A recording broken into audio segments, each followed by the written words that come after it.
कौन बनेगा नेता। नगर निगम के चुनाव पास आने वाले थे। पूरे कानपुर शहर में टिकट को लेकर मारामारी शुरू थी, लेकिन सबसे ज्यादा चर्चा में वार्ड नंबर 40 की सीट थी। वो इसलिए क्योंकि इस बार वहां की सीट महिला के लिए आरक्षित थी। अब सवाल ये था कि चुनाव लड़ेगा कौन। इससे पहले ठाकुर साहब वहां से पार्षद थे और इस बार उन्होंने अपनी पत्नी सीमा ठाकुर को टिकट दिलवाई और ठाकुर साहब की शान के कारण सीमा जी ने 20,000 वोटों से चुनाव जीत लिया। अरे बधाई हो सीमा भाभी, अब तो आप वार्ड की पार्षद बन गई हैं। अब तो हमारे काम आप ही करवाएंगी।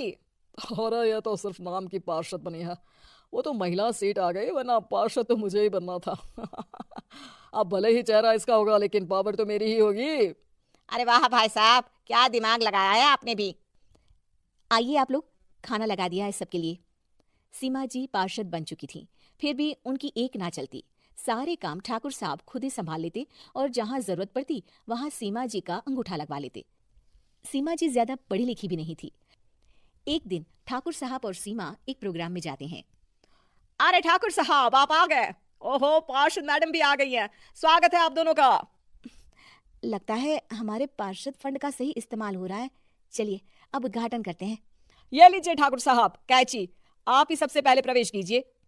सब लोग आगे निकल जाते हैं और सीमा जी पार्षद होने के बावजूद भी पीछे खड़ी रह जाती हैं। वो देखती हैं कि वेलकम बोर्ड पर उनका नाम है, लेकिन महिला होने के कारण कोई उनका सम्मान नहीं कर रहा। अगले दिन एक आदमी उनके घर आता है। अरे ठाकुर साहब नमस्कार।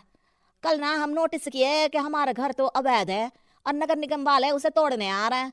अरे कुछ कीजिए ना ठाकुर साहब। देखो भाई, मैं तो ज्यादा कुछ कर नहीं सकता, पर अगर तुम सबकी जेब गर्म कर दो तो कुछ हो सकता है। कुल मिलाकर 4 लाख लगेंगे। अरे 4 लाख ठाकुर साहब? अरे भाई, मैं अपने लिए नहीं मांग रहा हूँ। दरोगा है, इंजीनियर बाबू है, बड़े साहब है, सबको देना पड़ता है ना थोड़ा थोड़ा। बोलो है मंजूर? तभी वहां अचानक सीमा जी आ जाती हैं। अरे ये आप क्या कर रहे हैं? पहले इन्हीं लोगों से तो आपने वोट मांगे, अब इनसे ही पैसे ले रहे हो। अरे चुप रहो तुम, तुम्हारा काम है सिर्फ अंगूठा लगाना, तुम वही क्या करो। मुझे दूसरे काम तुम मत सिखाओ, समझी? और तुम ना जाओ, अब पैसे लेकर आओ, वरना जेसीबी किसी भी वक्त आती होगी। सब कुछ ऐसे ही चलते रहता है। एक दिन सीमा जी और ठाकुर साहब को एक लोकल मीटिंग में बुलाया जाता है। वहां पर कई और अधिकारी लोग भी मौजूद रहते हैं। अब मैं चाहूंगा कि ठाकुर साहब हमारे बीच 2 शब्द कहें। मेरे प्यारे भाइयों और बहनों, आज मेरा सौभाग्य है कि मैं आप सबकी सेवा दिन रात कर पा रहा हूँ। आपने मेरी पत्नी को भारी मतों से जिताया है, इसलिए मैं आप सभी का शुक्रगुजार हूँ। मैं आप सबसे वादा करता हूँ कि हमेशा की तरह हमारे वार्ड में किसी को कोई तकलीफ नहीं आने दूंगा। सभी लोग तालियां बजाने लगते हैं। अब मैं माननीय पार्षद मैडम को स्टेज पे बुलाना चाहूंगा। अपने नाम को बुलाया सुनकर सीमा जी एकदम चौंक जाती है। उन्हें बिल्कुल उम्मीद नहीं थी कि इतनी बड़ी जगह उन्हें मंच पर बुलाया जाएगा। जैसे तैसे वो मंच पर चढ़ती हैं। ऊपर जाते ही सीमा जी को सारी पुरानी बातें याद आ जाती हैं कि किस तरह उनके पति उन्हें कभी भी आगे बढ़ने नहीं देते और उनके नाम से गलत काम करते हैं। वो बोलने लगती हैं, मैं आपके वार्ड की पार्षद सीमा हूँ। आप में से बहुत कम लोग ही मुझे जानते होंगे, क्योंकि इससे पहले मुझे कभी ऐसा मौका ही नहीं मिला। सारे मौके मेरे पार्षद पति यानी आपके ठाकुर साहब ही लेते रहे, लेकिन आज ये मौका मुझे मिला है तो मैं इसे ऐसे ही नहीं जाने दूंगी।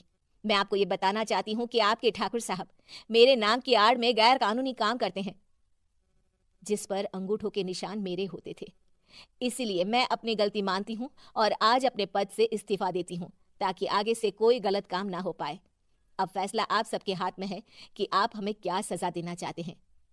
सीमा जी की बातें सुनकर ठाकुर साहब के चेहरे का रंग उड़ जाता है और वो शर्म से मुंह नीचा करके वहां से चले जाते हैं और पद से इस्तीफा देकर ही सही सीमा जी अपने आप में आत्मविश्वास महसूस करती हैं।